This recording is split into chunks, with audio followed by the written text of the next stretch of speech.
duris magaalaan tun Oromoonis xiyya jette Somaaleenis xiyya jee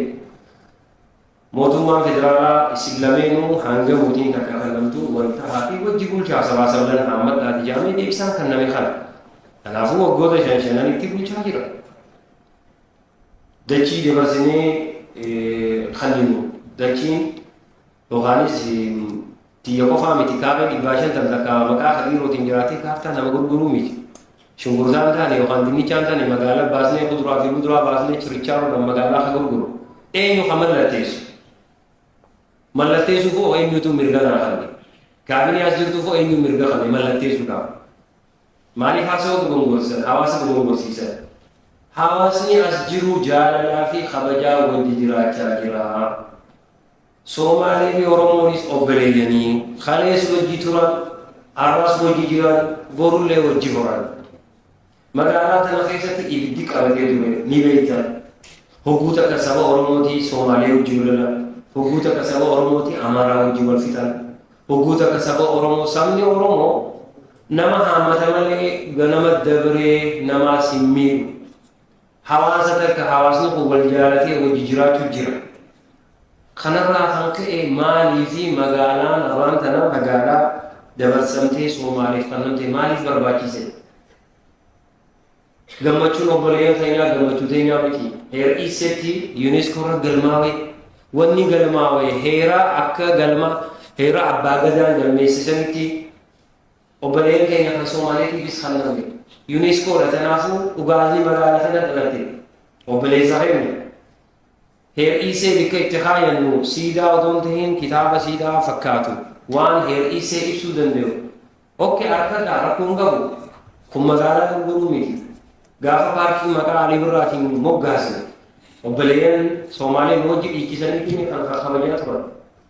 gaafa galma afran qalloo dirree kubbaa keessatti ijaaramee eebbisanii san gammachuun hojii dhiichisaan turre anaaf naa haa godhamu obboleeyyan keenya kan hojii jiru immoo harkachuun qabu akkasiis hin ta'u obboleeyyan warri wal dandeenyii namni biyya takka bulchu rahima asseessa jiru hundaa'u sabaa sablammanuu haammatee deemuun dirqama isaati ammoo kana warri awwal oofaa jiru warri takka daga aktiivistiin pozitiif ta'anii sooshaal miidiyaa irratti waa'ee Dirreedawaa akkanaa miti jee kan ibsu jirus haa galatooma warri galgal immoo warra faayidaa as dhufanii asirraa nyaatanii dallaalummaa hin dalagnuuti waa'ee dallaalummaatiin namaa sin sodaatu kanaafuu gaafiin isaan gaafatanii jira nuti magaalaan seera qabeessa akka seera qabeessatti haalii namoonni biraa ta'an jiru kan gari ammoo butameeti maquma Oromommaatiin butamee haachi ta'ee nama harkasus ni jira magaalaan hiriirri dees hin jiru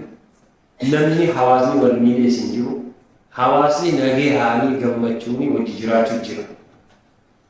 misooma baadiyyaa dhaqaalaala hawaasni sulula hojjechuu jira yoo rakkoon jiraatee rakkoo dhugaasanii jira jaabe okay bara amata waggaa 10 dura dachiin kaaree kumshaan aadaa galma aadaa Oromoo abbaa gadaatti ijaaramu yaani kaaree kumshaan kannamee jira teelee duuba obboleeyyan keenya kan Somaaleetiifis kumshaan kannamee jira soo kana ijaarachuu kan danda'u ijaarachuu ni danda'a ammallee oduu godhu odoon ta'e namu ona fide yoo ijaarachuu mirga isaa sanii haala Guraageefis mana aadaa kanname obboleeyyan keenya saba biraatiifis kannamee jira suu arra kun maaltu adda godhu waqtiin amma jiru nagaa magaalaa tanaa booyareessuuf jaalataaleen takkummaa bulchaa deeman booyareessuuf qatii qobaasaa wanni godhu hin jiru wanni kannuus hin jiru yooni kannina jenne illee kannuu hin dandeenyu magaalaa federaalaati